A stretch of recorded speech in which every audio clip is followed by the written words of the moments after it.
Reading and swinging events or message indong and hair clipping are one of the tidung culture for the baby to start this life to more matter.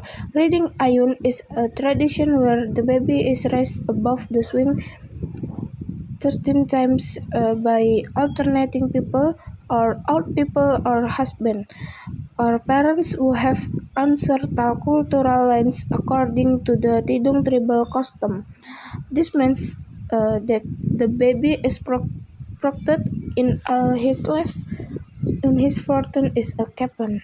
Haircut is a tradition where the baby's haircut is a little accompanied by prophets prayer and music from Hadrah that is beaten by 5 to 6 people, and the baby's hair will be cut by going around the area of the cousin person to cut his hair like a religious figure officially, and if any family grandparents of great grandparents and other community leaders. This hair clipper means that the baby can cut his hair always wear without waiting for long hair as a condition, or this is one of the customary conditions in the Tidung tribe, and basic that with this haircut the baby will get a prayer from the one who cuts it so that the baby will have higher intelligence, benefit themselves and others. Even like these are usually better known as tasmiyah or Islamically, but in Tidung culture they are called massage, indong, and haircuts. Assalamualaikum warahmatullahi wabarakatuh.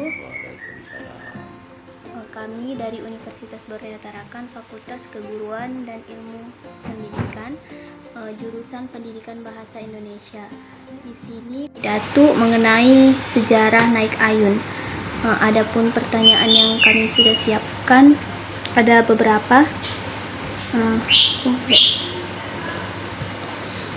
Yang pertama adalah apa makna dari naik ayun? Ya, jadi makna itu arti. Jadi arti ini kan ada dua. Ada makna harfiah, ada makna filosofis. Jadi kalau harfiah itu naik ayun, ya naik ayun gitu kan.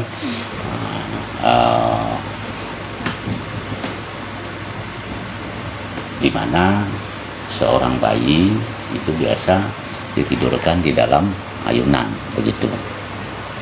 Nah, kemudian secara filosofis itu adalah satu penghormatan untuk si bayi karena dia keluarga baru, karena dia baru lahir, anggota keluarga yang baru yang sudah tentu keberadaannya disukai, disayangi oleh semua keluarganya begitu, maka diberilah dia tempat ayunan itu tadi yang begitu istimewa begitu sebagai tempat tidurnya.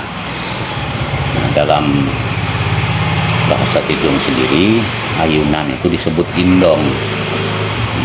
Jadi ada beberapa ayunan, tapi ayunan yang dimaksud di sini yang disebut dalam upacara naik ayun ini indong. Jadi ada indong, ada uyut, ada tetuyang.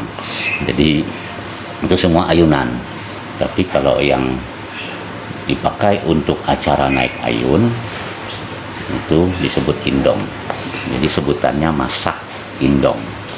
Masak itu naik, indong itu ya ayunan yang khas itu tadi. Nah, itu ya artinya. Sekarang ini kan itu mulai pudar tradisi-tradisi yang seperti itu. Apakah dalam masyarakat Tidung ini sendiri masih sering melaksanakan tradisi naik ayun? Jawabnya singkat ya. Masih begitu kan. Malah tradisi-tradisi itu malah lebih dihidupkan lagi. Nah, sudah tentu disesuaikan dengan keadaan perkembangan zaman, gitu kan. Ada hal-hal yang mungkin dulunya tidak ada, sekarang ada, begitu kan. Nah, jadi ada penyesuaian begitu. Jadi itu masih bukan masih ada, tetap ada begitu, tetap dilakukan. Pertanyaan selanjutnya yaitu, sejak kapan masyarakat Tidung melaksanakan tradisi naik ayun? Ya, jadi saya tidak tahu persis. Mungkin semua orang Tidung juga tidak tahu kapan mulai adanya acara naik ayun itu. Yang pasti upacara adat naik ayun atau masak indong itu ada jauh sebelum orang Tidung ini menganut agama Islam. Orang Tidung ini menganut agama Islam itu sejak abad ke-13, tahun 1200-an. Jadi sekarang sudah 800 tahun lebih. Jadi acara naik ayun itu sebelum Islam sudah ada begitu. Ini ada beberapa fakta sejarah. Pertama, dalam sejarah orang Tidung itu ada kampung lama, kampung tua dalam sejarah orang Tidung, itu di Menjelutung, di KTT sana. Di sana itu dulu pernah ada kejadian di situ, jadi menimbulkan satu cerita yang semua orang Tidung tahu ceritanya begitu, di kampung Menjelutung itu. Jadi kampung itu runtuh ke dalam air, dalam sungai, habis. Nah, di situ biasa orang menemukan benda-benda purbakala.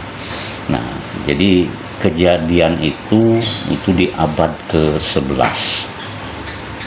Nah, jadi banyak biasa orang menemukan benda-benda purbakala di sana, benda-benda kuno. Ada dari keramik, ada benda logam. Nah, di sana pernah ditemukan ayunan indong itu dari emas.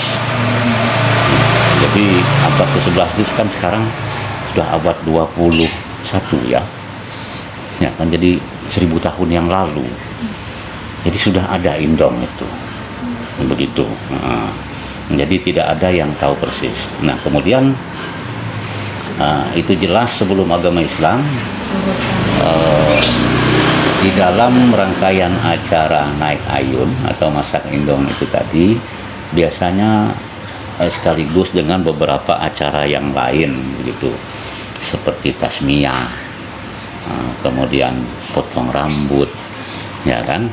Nah, jadi itu di sekaligus. Nah, walaupun dilakukan pada waktu yang sama, tapi acara naik ayun dengan tasmiyah ini tadi pisah begitu.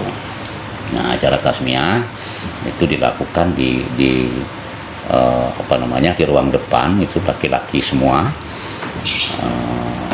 Ada potong rambut segala macam, mereka mainkan musik hadrah, kemudian baca kitab berjanji di situ, terus kasih nama anak itu siapa. Nanti baru dilanjutkan dengan acara naik ayun itu oleh para ibu-ibu. Jadi dia terpisah karena katanya acara naik ayun ini bukan acara Islam, itu acara adat. Kalau yang tasmiyah potong rambut tadi itu sudah termasuk acara di zaman Islam gitu kan. Jadi dia walaupun bersambungan tapi tidak jadi satu. Nah, jadi tidak ada yang tahu pasti kapan acara naik itu mulai ada, naik ayun itu mulai ada, tapi itu pasti sebelum orang Tidung menganut agama Islam, dan sudah pasti lebih 1000 tahun yang lalu ayun itu sudah ada. Bahkan ditemukan ayun dari emas itu peninggalan 1000 tahun yang lalu. Nah, itu ya, panjang jawab. Ya. Berarti itu juga tadi sebagian dari rangkaiannya yang dipisah antara naik ayun dan tasmiyah. Ya, dia tidak berbaur jadi satu. Berlanjut kita bersambung tapi sengaja dipisah acaranya. Gitu. Jadi selanjutnya dalam naik ayun itu kan pasti ada bahan-bahan yang disiapkan, itu seperti apa? Ya, yang pertama ayunannya, ya kan, ayunannya pasti ada, itu khas. Jadi dia bentuknya khas. Kalau mau dokumentasi ke balai adat sana, di foto di sana ada yang disebut indong, itu khas. Jadi begitu juga dengan apa namanya, semacam pernya itu, supaya dia bisa turun naik, itu ada sendiri begitu, kuno punya. Kemudian biasa ada lilin,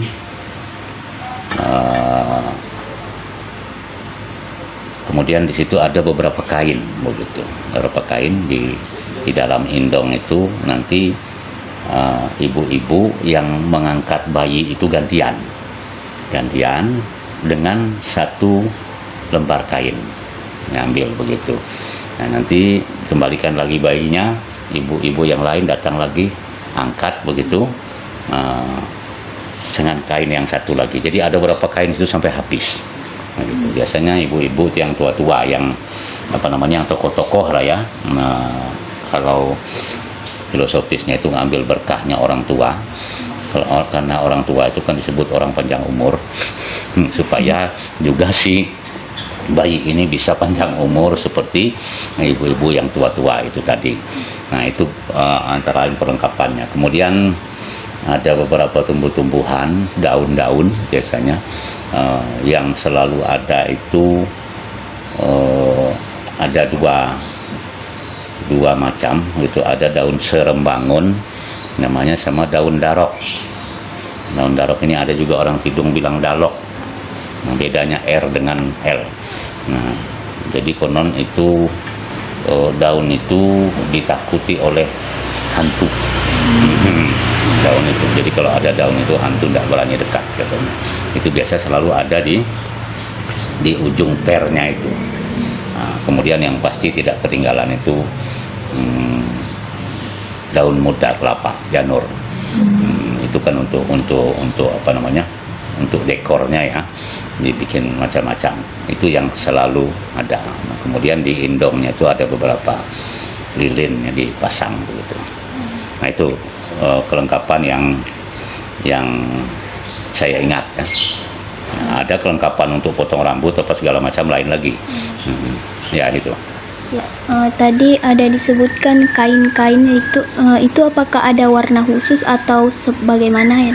Ya pastilah dia beda warna begitu kan, beda warna. Yang penting itu kain lipat-lipat, alas bayi itu kan. Jadi setiap ibu yang angkat ambil kainnya satu. Gitu. Nah, nanti ada yang ambil bayi itu, kembalikan situ, datang lagi ibu yang lain ambil lagi kain satu. Pasti kainnya beda-beda, supaya enak memilihnya begitu kan.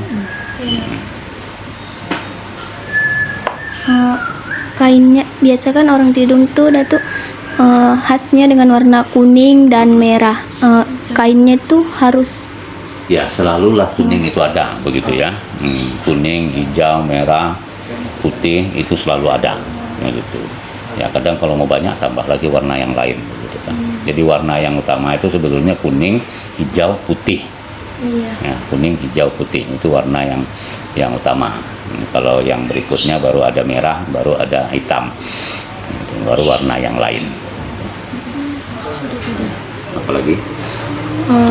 Kemudian apa saja makna dari warna-warna tersebut, mulai dari warna kuning, hijau, dan merah? Kuning itu punya filosofis sesuatu yang ditinggikan, maksudnya dimuliakan, dihormati, begitu. Itu kuning.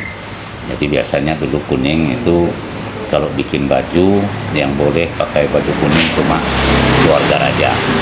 Nah, kemudian hijau itu punya makna kepercayaan atau keyakinan. Jadi biasanya yang boleh pakai hijau dulu itu hanya keturunan kaum Syarif. Itu Syarif itu kalau perempuan Syarifah, laki-laki Habib, turunan Nabi. Nah, itu warna itu. Nah, kemudian baru putih. Putih itu untuk punya makna pengabdian yang tulus. Putih itu pengabdian yang tulus.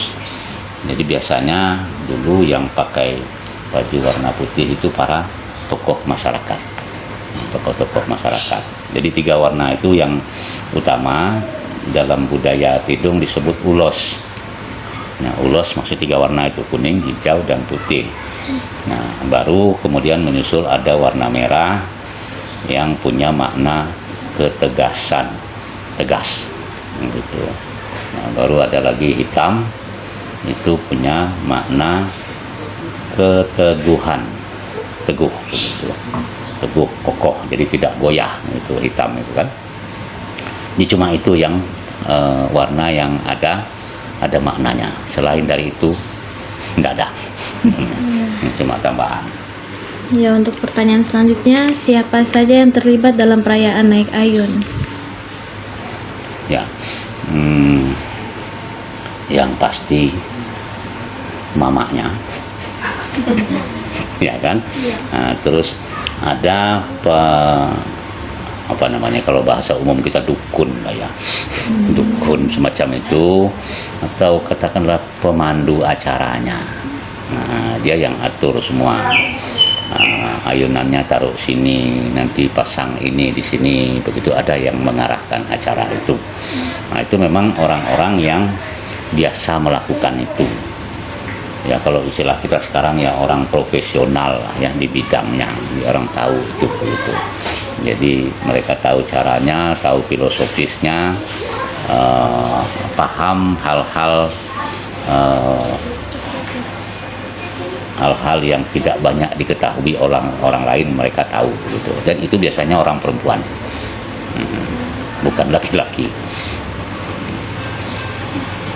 Untuk pertanyaan terakhir, yaitu dahulu siapa yang berperan untuk menurunkan atau mengajari kebiasaan ini kepada masyarakat?